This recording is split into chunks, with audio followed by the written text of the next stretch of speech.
et je vous partage une grille qui a été faite par le service budgétaire du Lac-Saint-Jean. Alors, je vais agrandir un peu la taille des caractères pour que vous puissiez mieux voir, si c'est possible.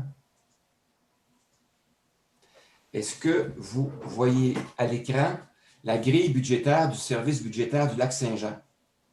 Oui. Parfait, merci. Alors donc, cette grille budgétaire-là, qui est faite par un service d'aide à la préparation de budget, là, un organisme communautaire du Lac-Saint-Jean, que j'ai puisé sur Internet. Je vous la présente parce qu'elle est simple et ça peut vous donner des idées sur la façon de constituer un budget. Alors, cette grille budgétaire-là est divisée en deux grandes parties, la section des revenus et la section des dépenses qui commence à la ligne des dépenses fixes qui commence à la ligne 17. Vous voyez que dans la colonne A, on va énumérer les catégories budgétaires, donc les postes budgétaires. Et ce qui est intéressant ici, c'est qu'on a revenu de travail 1 et travail 2. Alors, revenu de travail 1 et 2, vous voyez que ça pourrait être un des conjoints et l'autre conjoint dans une cellule familiale, ou ça pourrait être quelqu'un qui travaille à temps partiel et qui a deux revenus d'emploi.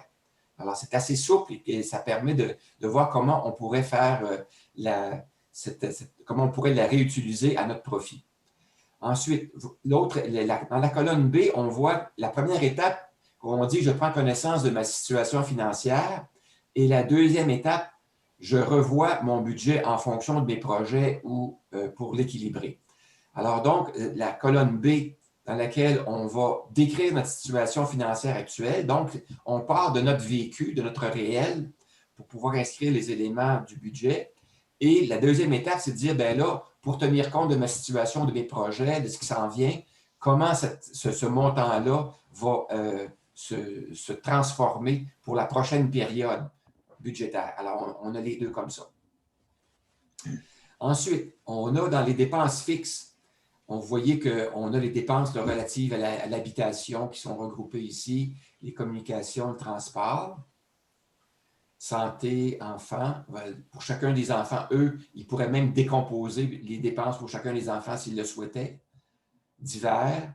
Ensuite, on a une section portant sur les finances et l'épargne. Alors, on a les éléments là, comme l'assurance vie, les frais bancaires, les chèques, les REER, etc.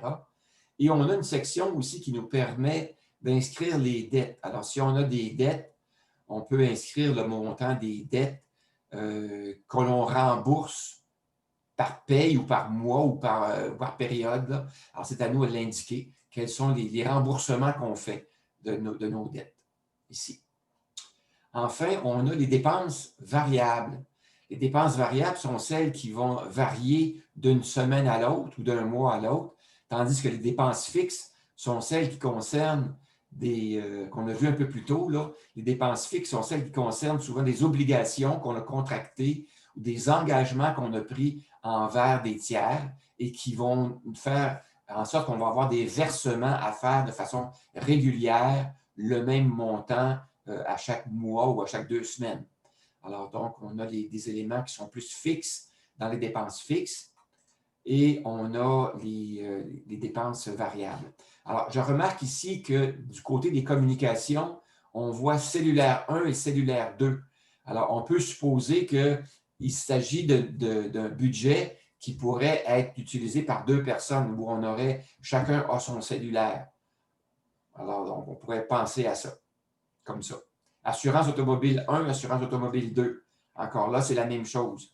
Vous voyez que c'est ventilé comme ça. Mais par contre, l'immatriculation n'a pas été ventilée. Alors, vous voyez que il y a moyen d'ajuster ça au mieux selon nos besoins, selon ce qu'on veut faire.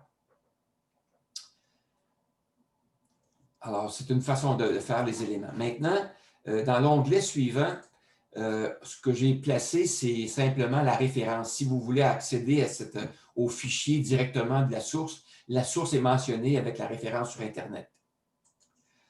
Moi, personnellement, cette grille budgétaire-là, je la trouve intéressante parce qu'elle nous signale qu'on peut adapter le budget pour un couple, pour une personne et pour l'autre. Cependant, ce que je note, c'est que la façon de calculer, lorsqu'on va arriver à calculer le total des revenus, par exemple, euh, au point 15, ce qu'on va voir, à la ligne 15 plutôt, ce qu'on va voir, c'est le total des revenus, mais le total des revenus ne sera pas ventilé, séparé. On n'aura pas un total.